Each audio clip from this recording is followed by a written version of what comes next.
Hello and welcome to Ula Tea Leaf Readings. My name is Lenor and today I'm going to be reading your tea leaves. This is a horoscope for Sagittarius. If Sagittarius is your solar, lunar, ascendant/rising sign, then this is a message for you. Okay, let's get started.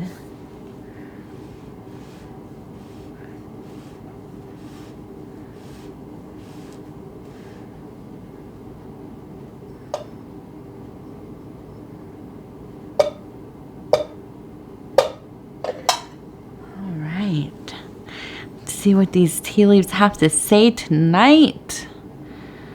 What do you have to say, tea leaves? Okay, and so our card for tonight is the Knight of Discs. And everything to do with, well, hard work.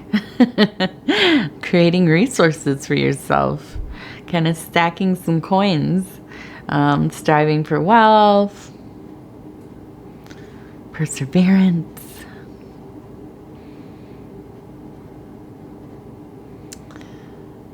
Okay. So the first thing I want to look at here is this looks like a flower, and it looks like it's losing its seeds, or at least letting its seeds go. And that makes sense this time of year. Here in the north of the of North America, of the North Americas, we're getting towards the end of summer. Some days it feels like we're already fully in fall. Then we have days to, like today, it was warm. It's supposed to be warm all week. It feels like, pretty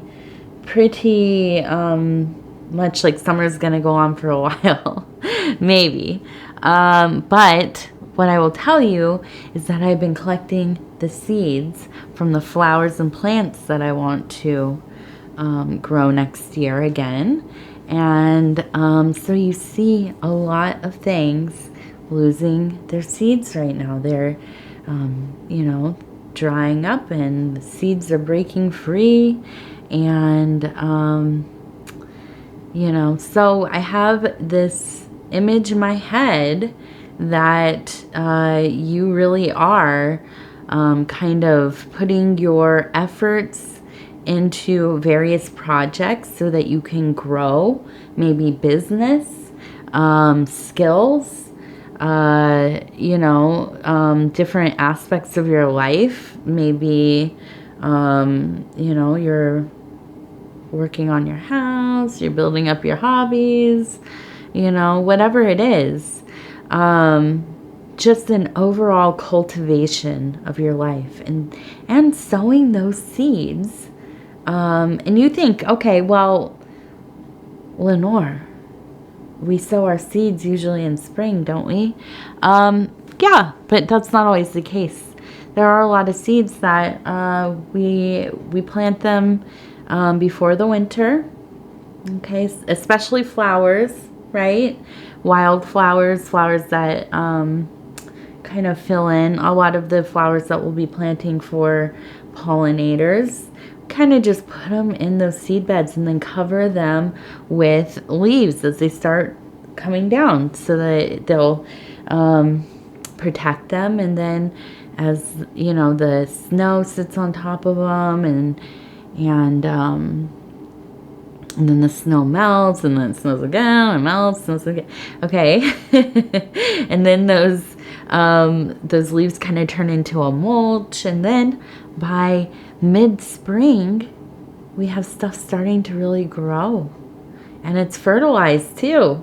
So a good deal all in all. And I feel like you are in this mode of planning. Yeah, and I feel there is a wholeness here. We have a nice circle. Full cycle process from the beginning to the end, going to see this thing through.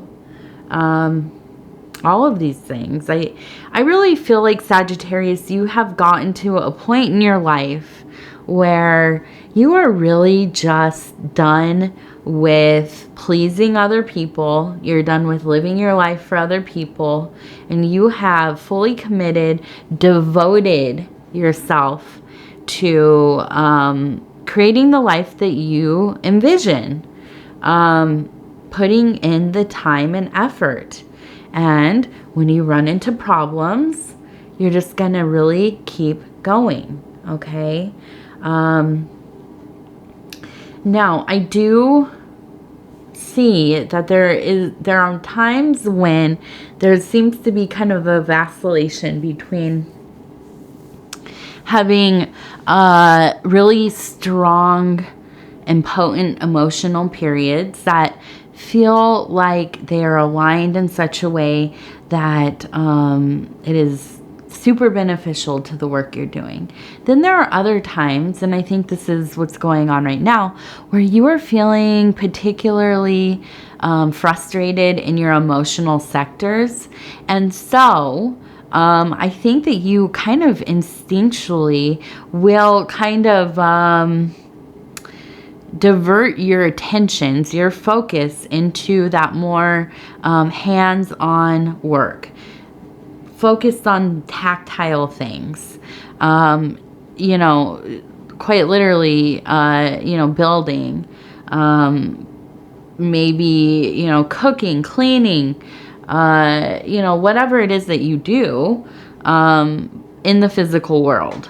Okay, and this could be like, you know, computer work and everything like that. But basically, I see you detaching from being completely overtaken by your emotions, okay, and making reactive decisions. I think that you've gotten really good at realizing, okay, I'm feeling like I'm spiraling a bit. Maybe the way that I'm, you know, reacting emotionally to something is out of proportion to the situation. So I'm going to go ahead and kind of, you know, realign my focus to the work at hand. Okay. And, you know, really get into this task. And, you know, and this is a mindfulness practice, but this is also could be aligned with like something like stimming, or we're just really, you know, having the emotional intelligence, wisdom to know that, okay, now I really need to focus on how my body's feeling. What am I doing with my body? Okay. I know there are a lot of times where, and this is especially the case when I've been inside all morning.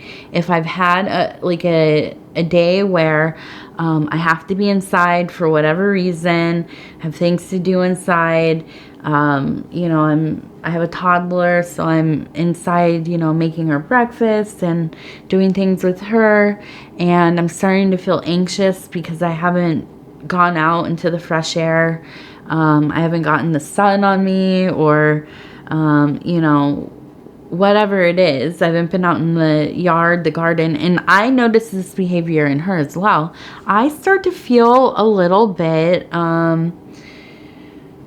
you know, impatient, restless, kind of that pent up, you know, feeling that you get.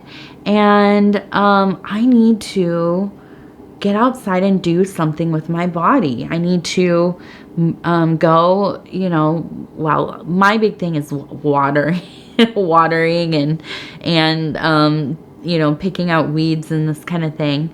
And during the winter, it's cleaning. When I start to feel, because it's so cold here and we get a lot of snow, there's some days that, you know, even a week maybe, where, yeah, we can go outside, but not for long periods of time. And, you know, so you find things to do in the home, and I clean a lot. because I want to keep my body moving, doing that intentional movement, because I'm present. I'm very present in my body. I'm noticing how I'm feeling. I'm noticing what's going on around me, my environment. I'm not fully stuck in my head, ruminating over how I'm feeling about things. Or also listening to music, listening to a lecture, immersing myself in some kind of media, a movie or a TV show that really like sucks me in.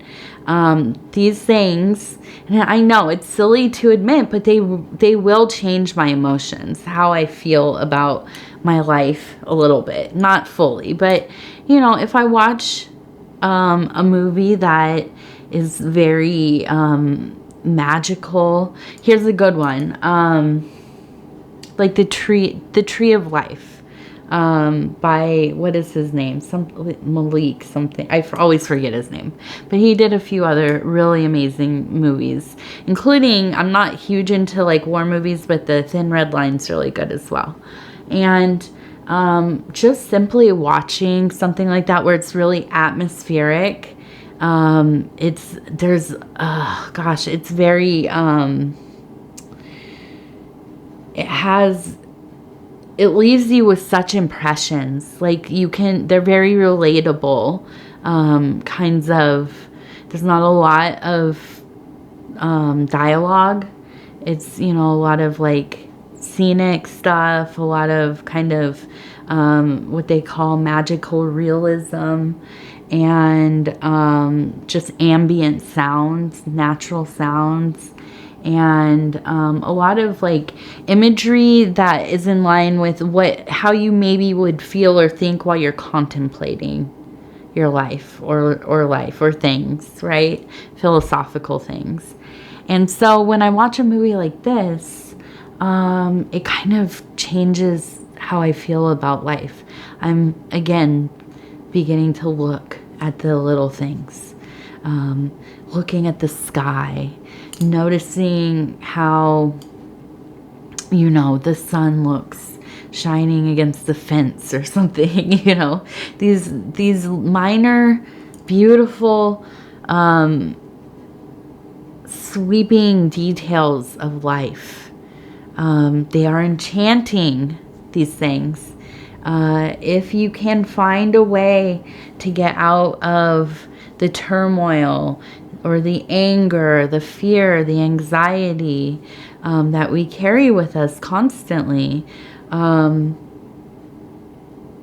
immersing yourself in these things that are around you, moving your body, being present. This is the work of I don't know, an adept, I think. This is how we can learn to survive life. I always used to, you see like paintings or pictures of people kind of staring out the window. I never kind of understood that longing or introspective or contemplative motif until not maybe 10 years ago or so, I started, I look out the windows constantly now. I notice everything. And I think you just, you get to a point where you have to kind of learn how to, what's the word? Like mitigate your own rising emotions, right? And find a way to kind of redirect how you're feeling, where your mind, where your focus is at. And when I see the Knight of Discs, I see this kind of you can see the horse is kind of just moseying along, and in this kind of really prosperous field of wheat that is almost ready to be harvested, right? And this kind of, I almost think of like a weary night, but a contemplative night. A night that is experiencing, while also somewhat dissociative maybe. But you know, I feel like this is really a reminder, a push towards doing that, that the work within your body, okay? The intentional movement to your level of ability. And, you know, I think in line with everything else that's been going on with you, in these last readings, there's been so much power, so much understanding, and activation of self, and your ability to feel so deeply. You know, we might find these things to be curses at times, not even just a curse, but you know, we're often we get diagnosed with things like anxiety.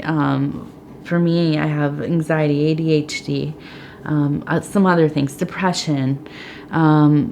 You know, there's so many things that, you know, out there, but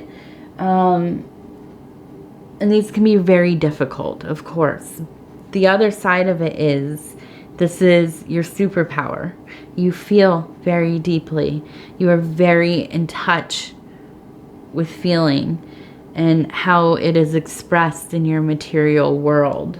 Now, it is our job to figure out how to navigate that.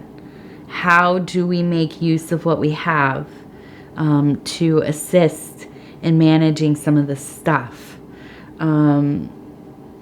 You know, you might be somebody who is hyper vigilant, who notices things, who is constantly, you don't take things that surface, you know, at the surface. You like to look deeper into things. You might be a person who is afraid of people, or maybe you're afraid of being alone. You know, these things can be detrimental, but they can also become the most powerful thing that we have. Okay? And so I think that's so much what the journey is about. That's what the spiritual work is about, the self-work is about. You know, really finding and emphasizing the positives in the things that come naturally to us or have been conditioned into us, our coping mechanisms, okay? You know, it can be very destabilizing to try to purge ourselves of all of these, change how we feel, change how we react. Do we need to maybe tinker with it? Yeah, definitely. But do we need to abandon completely how we know how to live, right? I don't know. You know, I remember seeing a thing that said like, basically the gist of it was like, you know, expelling all the demons from you, or your negative qualities, right? And then once you do that, what will you be, what are you left with, right? You know, and maybe, and just maybe, some of the things that we find tedious about ourselves or are hard, confronting, you know, maybe in a different, if we, you know, perhaps take a journey into perceiving these things in another way, reframing them, making them useful to us in the way that we live. And maybe instead of changing parts of ourselves, changing the environments that we're in, how our lives are set up. You know, I often think that a lot of times the way that, you know, our difficulties with living are like an allergic reaction to the way that we're living. You know, for me, the way I was living before, having really bad social anxiety, overstimulated by living in the city, the noise, the light pollution, you know, forcing myself to be around people all the time. I didn't like it. I didn't understand why I didn't like it. I tried to self-medicate so that I could be around people. And, you know, and then when I had to change my life, and I did, I started to really go for my instincts, self-advocate for myself. Realize that if I don't want to be around a lot of people, I'm going to find a way to support my life where I'm not going to be, you know, interacting with strangers constantly. I'm not going to be, if I feel unsafe, then I'm going to find a way to live where I do feel safe. If that makes sense to other people or not, right? You know, and I think sometimes it just takes that kind of you know, devotion to ourselves, you know, and finding a lifestyle that honors who we are, right? And, you know, I truly believe that. And it's not the easy thing to do. None of it's easy, you know, and there's no right or wrong way to go about this. Let me say that as well. But I think that, you know, you are having such success in your life, in your story right now, because you are listening to yourself. You know, you are learning to breathe and let things go that do not serve you. Where you feel uncomfortable, something feels unnatural, inauthentic to you, you are not going to abide it anymore. And that's a very powerful place to be, you know. And you might, I mean, honestly, you might lose people in your life because of it. A lot of people can't understand that. They just can't.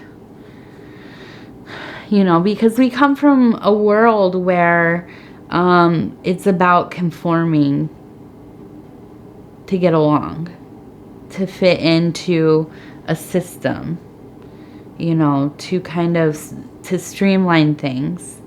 And there are a lot of people that can live that way, you know, but then there are some people who just can't.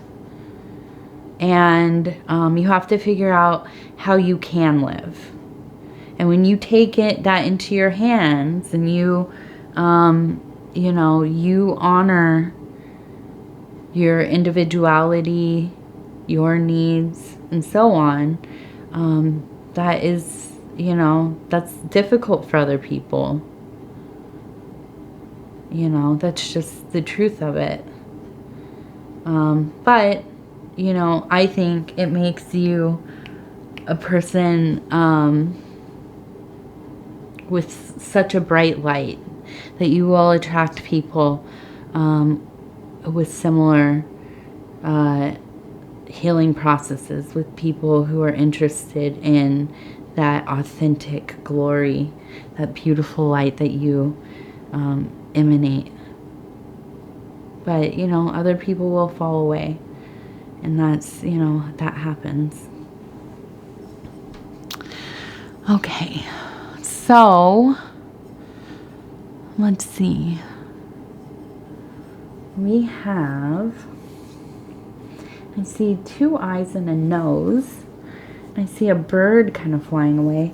And I feel that, I can almost feel like you're going to be spending some time with somebody who you feel, very heart to heart with. Somebody who puts you at ease, that you can speak to without even having to speak. If that makes sense. There's like a whole language within the way that you look at each other. And this feels beautiful. And I think that this is not somebody you see a lot of, but you get to kind of have some time together. So I'm almost wondering if this is like a sibling or somebody you grew up with, somebody who, you know, that you feel that you know very well for a long period of time. And there is such an ease to this relationship. And I feel like maybe you're going to be visiting soon. For some reason, there's something coming up where you will be together. And this will be very restorative to your energies.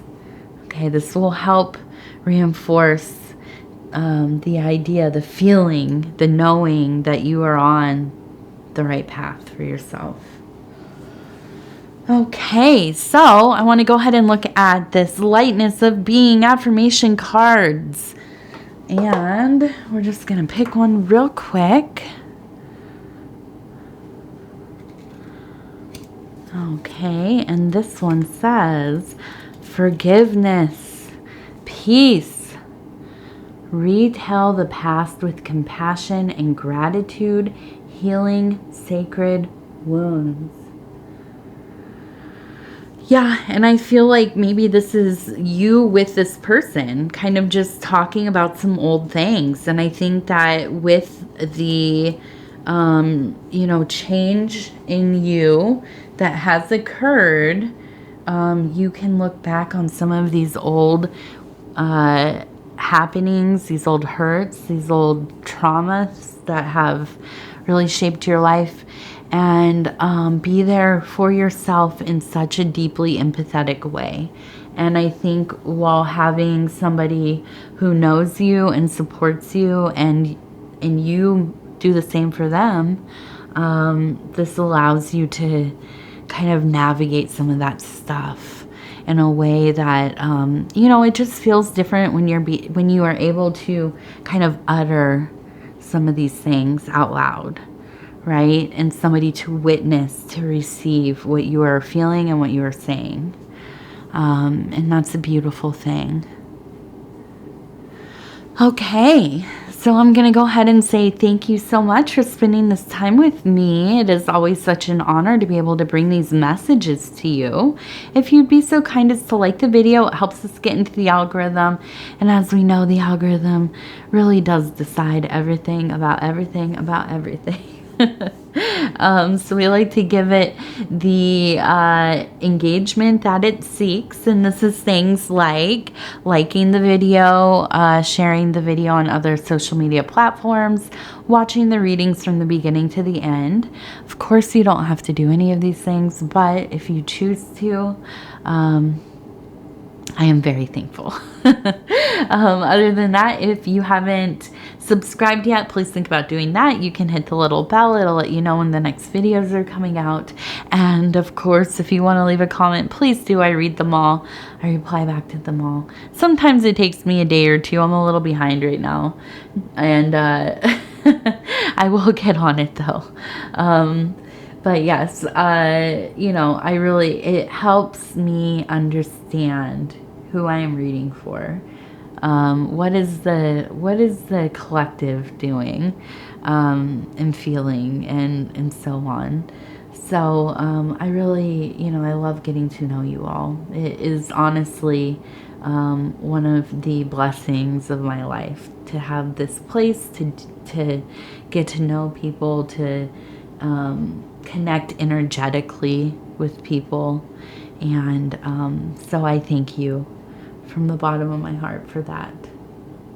Okay, I'm going to say thank you again, and we will talk in just a few days.